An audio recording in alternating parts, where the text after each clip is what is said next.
Do do do do do do do do do do do do do do do do do do do do. Josh's Order Corner. That's me. Holy shit, it is September 21st. And you know what? 77 years ago, Stephen King was born. Happy birthday, Stephen King. Now, if you know this channel, if you know me personally, you know I am a huge Stephen King fan. And to celebrate his birthday, I wanted to talk about five, we're going to say five, of my top favorite Stephen King items in my collection, book wise. I have a lot of Stephen King related things. I have my signed Funko Pops. I have my soundtrack on vinyl. I have so many different things. But we're going to focus on books that I have of Stephen King's. Stephen King has written like over 65 novels. He has written tons of short stories, and he just keeps kicking them out there. My personal favorite is The Stand. You got to go with the unedited version. But when I managed to take the journey through the Dark Tower, my mind was absolutely freaking blown. The way that Stephen King created these multiple universes and tied everything together through the Finnies and through twins and all this different thing, all these different elements. It is one of the most epic stories I've ever read, and I can't wait to take that journey again someday. I have a flow chart up on my wall that I don't want to take down right now that shows you connections between all of Stephen King's work. And one of my favorite things in the world is just reading a Stephen King book and finding how it connects and relates to his other work. If it's the Hodge trilogy, where it's kind of outside of the usual universe that Stephen King has created, and these characters of his worlds are now characters in that universe. If it's the Castle Rock saga, where you tie all these pieces in together, from It and 11/22/63 and Needful Things, just how everything is so interconnected. It blows my mind.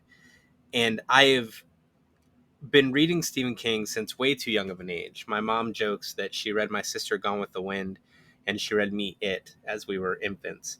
And that's how we turned out the ways that we did.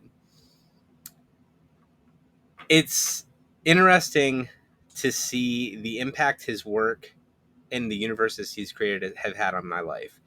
I can't think of another thing that's been like a constant throughout my life. So it means a lot to me. I know that sounds corny, but it really does just mean a lot to me. So, like I said, we're going to talk about my top five Stephen King publications that I own. And we're going to start with this one here. This is a fun one because it combines Stephen King and Richard Bachman. So, Richard Bachman and Stephen King, this was released in 1996, and it's a collection of both The Regulators by Richard Bachman and Desperation by Stephen King. Now, these are twinner novels. So, one is from Stephen King's perspective, one is from Richard Bachman's perspective, but it's playing off the same elements, the same characters. When you put the covers together, it does make a nice picture across everything. And the way this was packaged together, it came with a free Keep You Up All Night light that I have yet to open. And when I tell you it's been hard not to, believe me, it has been so hard not to open this and see what this nightlight looks like. But I refuse. So there you go. 1996, Desperation, Regulators, combined, Keep You Up All Night light.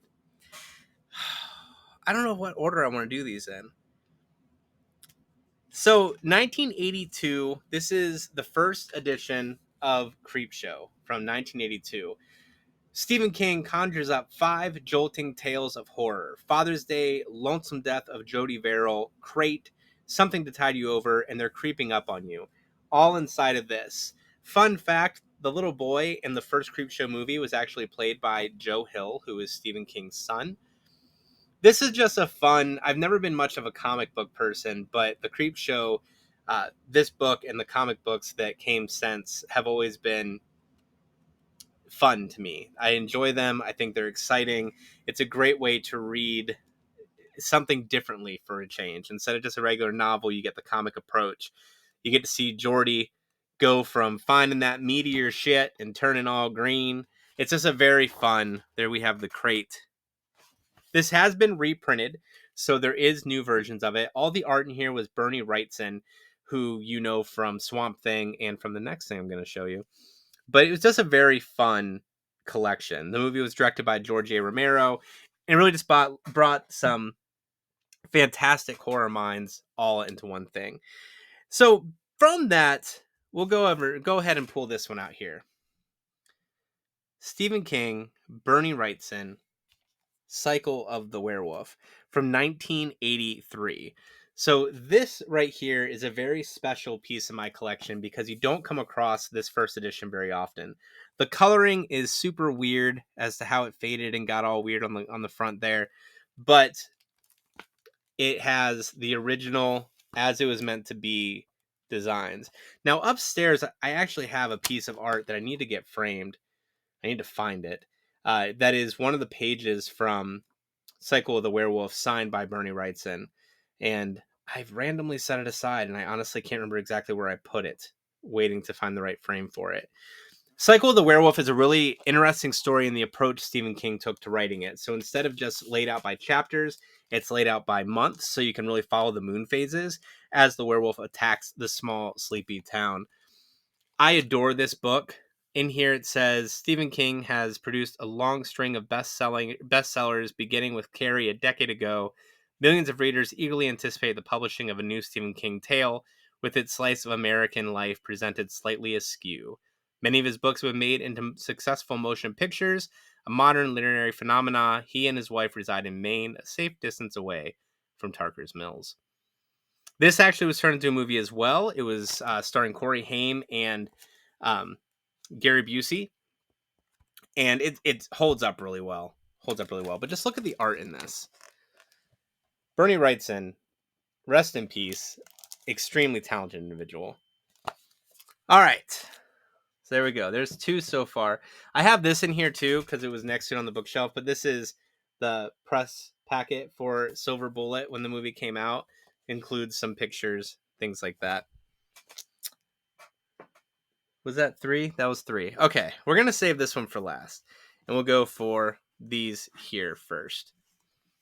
One of these is actually my newest Stephen King book purchase from 1985, the Bachman Books. I've had this one forever.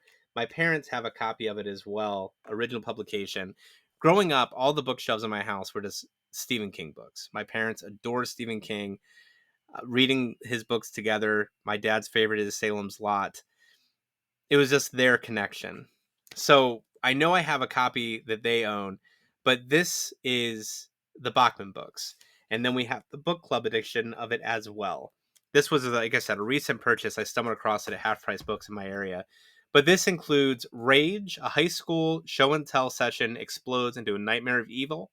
The Long Walk, only death can keep you from the finish line in the ultimate competition of the all too near future. Roadwork, what happens when one good and angry man fights back is murder, and then some. The Running Man, in the year 2025, the best men don't run for president, they run for their lives. So it's a collection of the early stories written by Richard Bachman before he was outed as Stephen King. There's an essay in here of Why I Was Bachman, where Stephen King kind of explains. I lied. This is my parents' copy. To Phil with my love, Gina. Xmas, 1985, when I was just a few months old. That's amazing. Yeah, my mom wrote in the book. Sorry, guys. But this has those stories. Many of you know that this did not get republished because Stephen King no longer wanted Rage in circulation after the events of Columbine and others.